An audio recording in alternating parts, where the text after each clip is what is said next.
Imagine this. You're sitting in the stands of the Colosseum.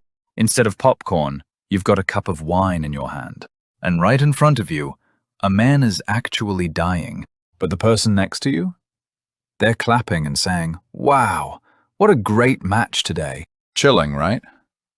But this actually happened. The Roman Empire, the glittering power that ruled the world, had a real face, where human life was entertainment and being born. A slave meant being treated like property for the rest of your life. No questions asked. But here's the real twist. That all-powerful empire, where is it now? Just ruins where tourists take selfies. Yet remarkably, in the middle of that empire, in that cruel era, a short sentence written in a letter has survived for over 2,000 years, and it's still striking people's hearts today. And here's the funny part. At the time, this sentence was considered downright subversive, a dangerous provocation. What was it? Rejoice with those who rejoice.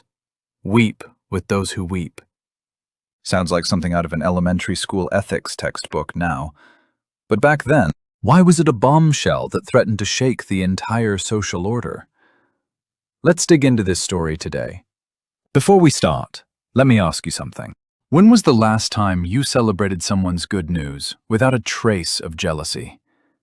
Or when someone told you they were struggling, did you ever just sit beside them instead of saying, "So, how are you going to fix this?" Honestly, most of us aren't great at this these days. We hit like on social media, but our actual hearts rarely move. But don't think this is just a modern problem. 2,000 years ago, in the most brutal empire the world had ever seen, people were grappling with the exact same question. And the answer they found back then still holds true for us today. So let's dive into just how brutal the Roman Empire really was. Tens of thousands of people packed into the Colosseum. What were they watching? Gladiators stabbing and cutting each other down, and the crowd went wild for it. Apparently, in the early days, there was even a custom of sparing the loser. But as time went on, audiences got bored, thinking, ugh, no blood, no fun. And as a result, the death rate among gladiators kept climbing. Human life had become a tool for boosting ratings. It's like a reality TV show today, where someone has to actually die for the next season to happen. That's the kind of horrifying world it was. And in that era, nearly 1/5 of Rome's population were slaves.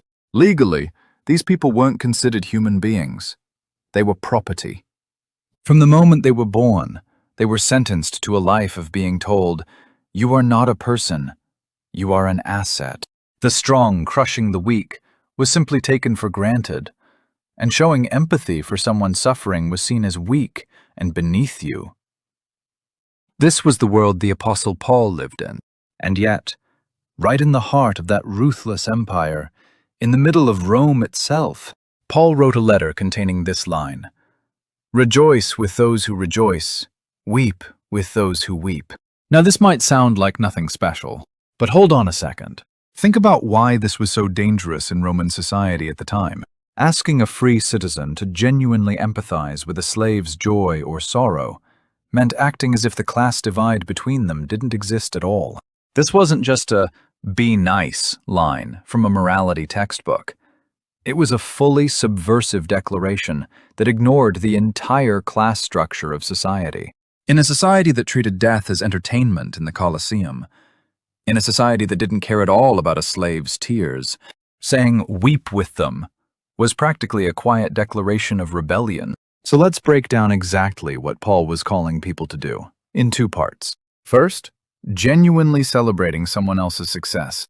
This is harder than it sounds, because deep down, we all have this quiet instinct to compare ourselves to others. But Paul cuts straight through that comparison instinct and tells us to feel someone else's happiness as if it were truly our own. Second, when someone is struggling, being present with them instead of offering solutions. Instead of telling someone in tears, "Here's what you should do." Sometimes just silently conveying, "I'm here with you," is more than enough. What made these two things so powerful was that anyone could do them, regardless of social status or rank.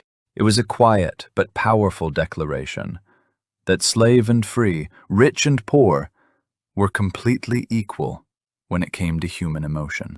And as the early Christian community actually put this into practice, an entirely new kind of relationship began to take shape. Now let's jump 2,000 years forward to today. There are still small versions of the Colosseum all around us. Moments where we secretly smirk at someone else's failure, or moments where we scroll on our phones while someone tells us about their hard time. But on the flip side, there's probably someone in your life right now who's desperately waiting for just a little bit of your attention. So think of just one person. That friend who's had something good happen recently, or that colleague who's quietly going through a rough time.